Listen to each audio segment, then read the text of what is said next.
Sometimes we just want one lens to take with us on a trip. We can shoot wide angle, telephoto, doesn't break the bank, compact for what it is, and Tamron might have just released that kind of lens.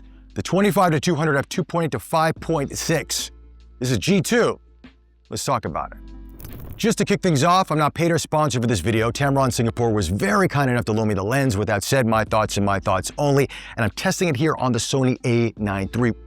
Design-wise, very similar to other Tamron lenses. It's a telescopic zoom lens. You've got a function button here. You can lock the zoom if you want to do that at 25, and you've got a USB-C port here to update it and to add some extra functionality through the Tamron software if you choose to do so. But this is going to be a no-frills, great travel zoom lens. Comes around 575 grams. Filter diameter on the front of it is 67 millimeters like their other lenses, which is nice. So if you have one filter with the Tamron lens, you can pretty much carry them over for most other lenses out there.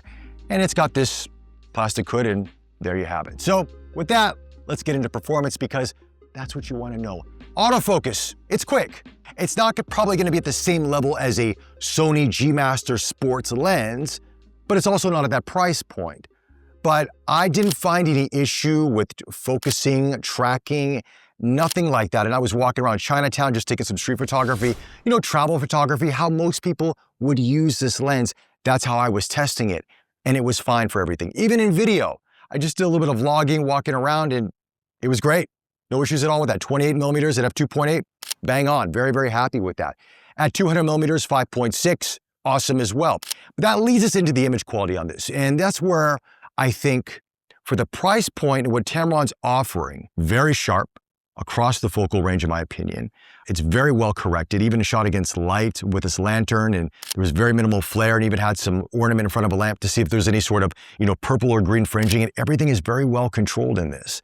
And you're gonna walk out going, wait a second, this is pretty good. I mean, obviously it's a G2 lens. They've improved a lot of the things, the autofocusing, the image quality. Tamron's done a fantastic job with this. Now, the one thing about this lens, which you're gonna have to know about if you aren't familiar with this already, you're kind of new to photography, is that you have a variable aperture range here. So from f2.8, which is great for, lower light situations, getting nice depth of field. But as soon as you get to around 100, it's at 5.6. And beyond that, it stays at 5.6, which means if you want to take this lens into like lower light situations, dusk or evening, the ISO of this camera is going to creep up significantly.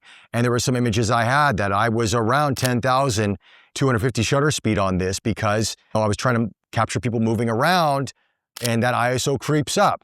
Again, that's one of the downsides of a variable aperture lens like this at 5.6 on its longer range. But to their credit, they're a little bit faster than Sigma, which is, I believe, is 6.3. And that's the thing with this lens. It's best in daytime.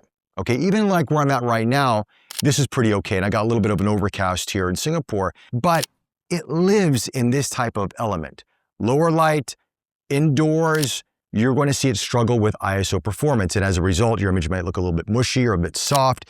And that's something that you need to take in consideration. Again, there's a lot of software out there that can fix, noise and grain and all that comes into the image at those higher ISO levels, but it's something to notice.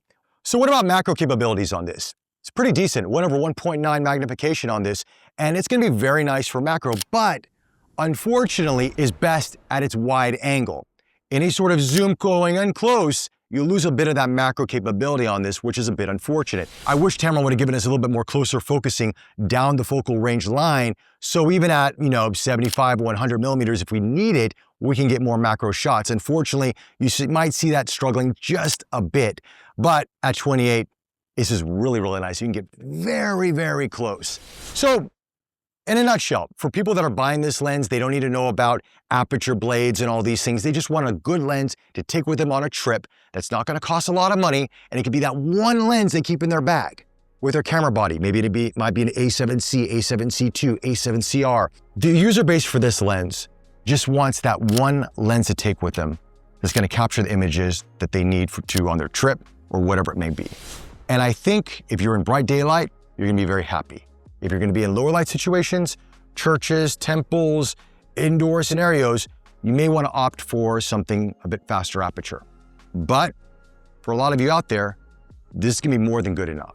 While I review a lot of very expensive lenses here on this channel and talk about fast aperture lenses and all that stuff, I do also know there's a big market for something like this. Even as someone just walking around Chinatown here and just taking images, you know what?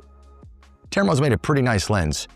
In this 25-200 f2.8 to 5.6 G2 lens, yeah, I'd recommend it for a travel option. Definitely. Anyway, guys, those are my thoughts on this lens. Let me know your thoughts in the comment section below. If you like this video, like, subscribe. Thank you so much for the support. Greatly appreciate it. And I'll chat to you all very, very soon.